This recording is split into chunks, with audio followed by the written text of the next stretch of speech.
जय जगन्नाथ आपण मानक स्वागत करुच्ची मोर ओडिया हांडीशाला को। चलतु आज हांडीशाला बनैबा छतु बेसर।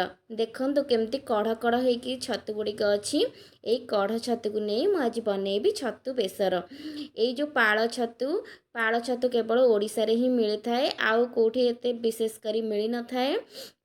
तेणु चलतु मु केमती पाଳ छतु आउ कढ़ी कढ़ी छतु को केमिति बेसर बना जाए आपण मानकु देखैबी। देखंतु प्रथमे केमती कटा जाए आपण मानकु देखौजी। आपण जेमिति भी काटि परिबे एमिति मु एबे आपण केमती सरू सरू करके काटिबाकू देखै दउची केमिति तार प्रणालीटा। गोटे छतु को मझिरु एमती भाग करदेवे, तापर दुई भाग से हवा पर ताकू आपण 4-5 भाग करदेवे। कर देकिना तापर कौन करेंगे, गोटे बड़ पात्रटे नहीं से जी आपको आवश्यक पानी माने जमीती कि छतुटा पूरा बुड़ीला भाया रोथब से आप पानी नहीं जाए।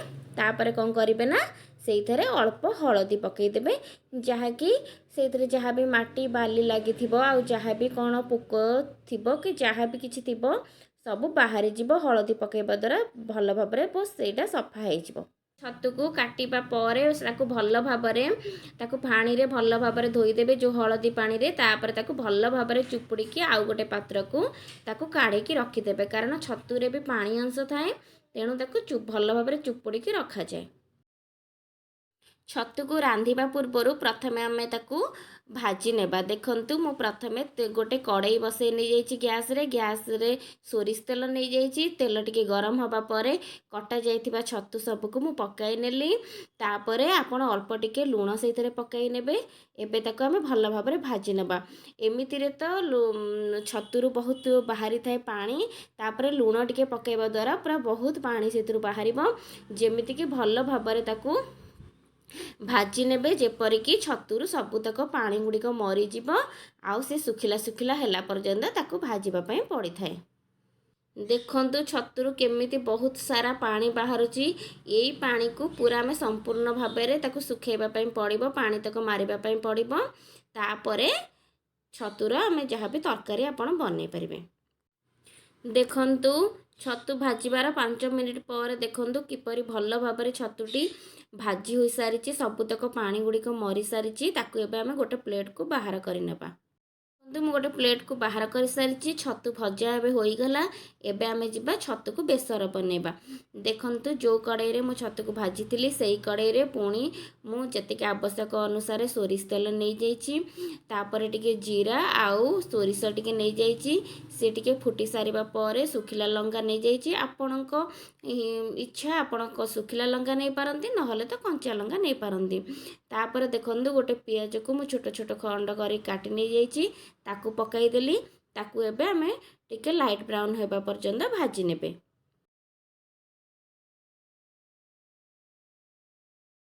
देखंतु पियाजटी भाजी हबा परे आपण जो बेसर बाटिकी रखिथिबे, जेतिकी आपणक आवश्यक अनुसार आपण बेसर नेबे। आपण जेतिकी छतु नेइथिबे सेही अनुसार देखिकिरी आपण बेसर नेबे। देखंतु मते जेतिकी आवश्यक पड़िला बेसर मु सेतिकी नेली। बेसर को हम अल्प समय पे भाजी नबा। बेसर को तो बेसी समय जाए भजा जाए नहीं, ताको अल्प समय जाए भजा जाए। तापर देखंतु गोटे टमाटो को छोट छोट खंड करके मु काटी नहीं जाइछि। ताको भी पकाई देली। ताको भी टिके बेसर सहित भाजी नहीं गली। तापर देखंतु आवश्यक अनुसार मु गोटे चामच हळदी गुंड नहीं गली। तापर आपण सेइथरे अल्प अल्प टिके टिके पानी देई देई टिके कसी नेबे, जेमिति कि टमाटोटा सॉफ्ट हैला पर्यंत आपण सेइथरे कसी नेबे। तापर देखंतु आवश्यक अनुसार आपण लूण पकेइबे, कारण आपण जो छतु को भाजीबा समय रे आपण सेइथरे लूण पकेइथिले। तेणु देखिकिरी आपण अनुमान करिकिरी सेही अनुसार एबे लूण टिकु पकाइबे। तापर टिके भाजी नहीं जिबे बेसर टिकु। तापरे आपण जो रखिथिबे छतु टिकु जो भाजिकी रखिथिबे ताकू एबे पकाई नेबे। देखंतु भजा जाइतिबा छतुटी मु सब पकाई नेली। एबे ताकू बेसर सहित भल भाबरे ताकू मिसाई देबे। तापरे आपण को जेतिकी आवश्यक अल्प टिके पानी एथरे देबे, जेमिति कि टिके रांधी हेबो 5 मिनिट पर्यंत को रांधिबा पई छाडी देबे। ଯେମିତିକି ଫୁଟିବ ଟିକେ ବେସର ସହିତ ପାଣିଟା। କିନ୍ତୁ ବେସରଟା ଛତୁ ବେସରରେ ପାଣିଟା ଟିକେ ବେଶୀ ଦିଆଯାଏ ନାହିଁ, ତା'ର ଗ୍ରେଭି ଟିକେ ପତଳା ରଖାଯାଏ ନାହିଁ, ଟିକେ ମୋଟା ଗ୍ରେଭି ରହିଥାଏ। କିନ୍ତୁ ଯେହେତୁ ବେସରଟା ପୁରା ଏବେ ମୋଟା ଅଛି, ସେଥିରେ ଭଜା ଯାଇଥିବା ଛତୁ ପଡ଼ିଛି, ତେଣୁ ପୁରା ଶୁଖିଲା ଶୁଖିଲା ଦେଖାଯାଉଛି। ତେଣୁ ଅଳ୍ପ ଟିକେ ପାଣି ଏଥିରେ ଦିଆଯିବ। ତାପରେ ତାକୁ 5 ମିନିଟ୍ ପର୍ଯ୍ୟନ୍ତ ତାକୁ ଘୋଡ଼େଇକିରି ରଖିଦେବେ, ଯେମିତି 5 ମିନିଟ୍ ପର୍ଯ୍ୟନ୍ତ ସେ ଭିତରେ କୁକ୍ ହେବ। ଦେଖନ୍ତୁ ଆବଶ୍ୟକ ଅନୁସାରେ ମୁଁ ଏବେ ପାଣି ନେଇଯାଇଛି, ପାଣି ଏବେ ମୁଁ ପକାଇ ନେଲି। ତାକୁ ଏବେ ଆମେ ଭଲ ଭାବରେ ମିଶାଇ ନେବା। ତାପରେ ଆମେ ତା'ର ଯେଉଁ ଢାଙ୍କୁଣୀ ବା ଲିଡ଼୍କୁ ଆମେ ଘୋଡ଼େଇ ନେବା 5 ମିନିଟ୍ ପର୍ଯ୍ୟନ୍ତ, ତାକୁ କୁକ୍ ହେବା ପାଇଁ ଦେବା। ତାପରେ ଦେଖନ୍ତୁ ମୁଁ ଏଠି ପୁରା ସିମ୍ରେ ପୁରା ବସାଇ ଦେଇଛି। ସିମ୍ରେ 5 ମିନିଟ୍ ପର୍ଯ୍ୟନ୍ତ ତାକୁ କୁକ୍ ହେବା ପାଇଁ ଦେବା। ତାପରେ ଆମର ହେଇଯିବ ଛତୁ ବେସର। ଆପଣଙ୍କ ପାଖରେ ଯଦି ଆମ୍ବୁଲ ଗୋଟେ ଥିବ, ଗୋଟେ ଆମ୍ବୁଲ ବି ପକାଇ ନେବେ। ମୋର ଆମ୍ବୁଲଟି ପକାଇବା ପାଇଁ ମନେ ପଡ଼ିଲା ନାହିଁ। ଦେଖନ୍ତୁ ଏବେ ହୋଇଯାଇଛି ମୋର ଛତୁ ବେସର। ଏତିକି ହିଁ, ଏମିତି ହିଁ ଗ୍ରେଭି ରହିଲେ ଭଲ ଲାଗିବ, ବେଶୀ ମୋଟା କିମ୍ବା ପତଳା ହେଲେ ଭଲ ଲାଗିବ ନାହିଁ। ଏବେ ଚାଲନ୍ତୁ ଗୋଟେ ପ୍ଲେଟ୍କୁ ଆମେ ସର୍ଭ କରିନେବା। ଦେଖନ୍ତୁ ମୁଁ ଗୋଟେ ପ୍ଲେଟ୍କୁ ଏବେ ସର୍ଭ କରି ନେଉଛି। ଆକୁ ଆପଣ ଗରମ ଗରମ ଭାତ କିମ୍ବା ରୁଟି କିମ୍ବା ପରଟା ସହିତ ଖାଇବେ, ବହୁତ ଭଲ ଲାଗିବ।